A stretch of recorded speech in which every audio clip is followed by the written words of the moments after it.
Salam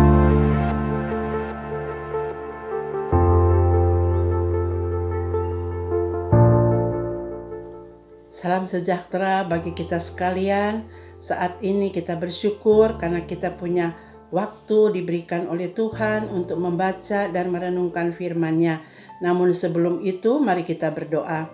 Bapa di surga, kami bersyukur karena Engkau memberikan kesempatan bagi kami untuk membaca dan merenungkan firman Allah. Kami mohon Roh Kudus menolong kami sehingga kami dimampukan untuk mengerti kebenaran firman-Mu. Dalam nama Yesus kami berdoa, kami bersyukur. Amin. Adapun pembacaan kita saat ini terambil di dalam Kitab Keluaran pasal yang ke-17 ayat yang ke-7 demikian. Dinamailah tempat itu Masah dan Meribah, oleh karena orang Israel telah bertengkar dan oleh karena mereka telah mencobai Tuhan dengan mengatakan, adakah Tuhan di tengah-tengah kita? Saudara, bagian pembacaan kita saat ini adalah merupakan bagian cerita perjalanan orang-orang Israel menuju ke tanah perjanjian atau tanah Kanaan. Dan di dalam perjalanan itu mereka senantiasa berpindah-pindah tempat. Dan di dalam pembacaan kita ini adalah bagian tempat yang mereka singgahi itu adalah Rafidim. Nah saudara, ternyata waktu mereka tiba dan berkemah di Rafidim, ternyata di sana tidak ada air.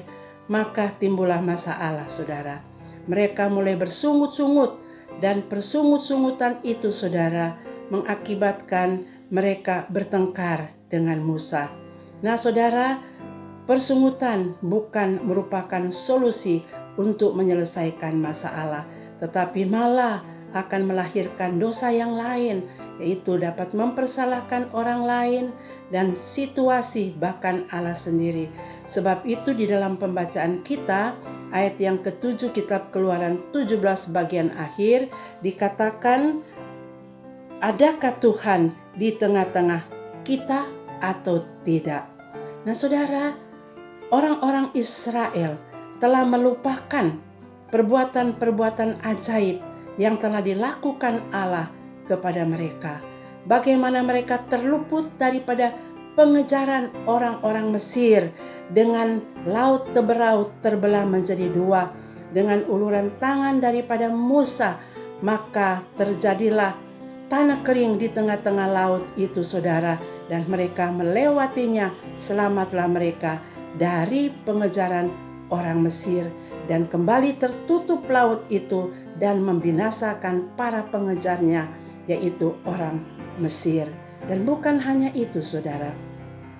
Pada waktu mereka tiba di Mara, mereka juga, saudara, membutuhkan air. Ada air, tetapi air itu pahit.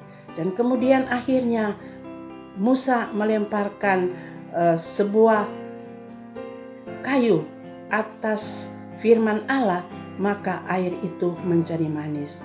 Saudara, demikian juga, saudara, mereka diberikan roti dan daging burung puyuh di padang gurun. Saudara, masalah telah menutupi pikiran mereka sehingga mereka tidak mengingat lagi kebaikan-kebaikan Tuhan kepada mereka. Namun demikian, di Rafidim Allah juga menyuruh Musa untuk memukul gunung batu di Horeb.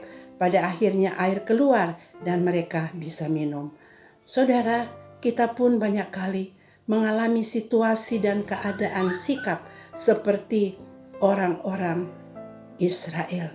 Dikala kita diperhadapkan dengan masalah-masalah kehidupan, saudara, banyak kali yang cepat keluar dari kehidupan kita, dari tindakan kita adalah persungutan. Nah saudara, sehingga ada kalanya kita berkata seperti orang Israel, adakah Tuhan di tengah-tengah kita? Adakah Tuhan masih mendengarkan doaku? Aku sudah begitu lama berdoa, tetapi masalah bukan selesai, tetapi justru bertambah-tambah. Saudara, pada waktu kita diperhadapkan dengan masalah, sesungguhnya sebagai orang-orang yang percaya kepada Allah, Allah menginginkan bahwa momen itu kita pakai untuk menyadari dan merenungkan bagaimana Tuhan baik dalam kehidupan kita. Kita boleh merenungkan akan kasih dan kuasa Allah di dalam perjalanan hidup kita di masa-masa yang lalu. Begitu banyak keajaiban-keajaiban, kebaikan-kebaikan Tuhan yang Tuhan buat untuk kita, sehingga di dalamnya, saudara, kita boleh mengucap syukur kepada Tuhan. Saudara, oleh karena itu firman Tuhan di dalam Matius 6 ayat 26 mengatakan, pandanglah burung-burung di udara. Mereka tidak menuai, mereka tidak menabur, dan mereka tidak mengumpulkan bekal dalam lumbung. Namun Bapamu yang di sorga memberi mereka makan. Bukankah kamu jauh lebih daripada burung-burung itu? Saudara, di tengah-tengah masalah dan pergumulan hidup kita, bahwa Allah tetap hadir. Allah tetap menjaga kita, dan Allah tetap berpihak kepada kita, orang-orang yang telah ditebus oleh pengorbanan Kristus di kayu salib. Amin. Mari berdoa. Terima kasih Tuhan, karena Engkau memberikan kesempatan bagi kami untuk boleh merenungkan firman-Mu. Tuhan, tolong kami. Memang banyak kali kami, ya Tuhan, lebih cepat bersungut-sungut daripada kami mengucap syukur.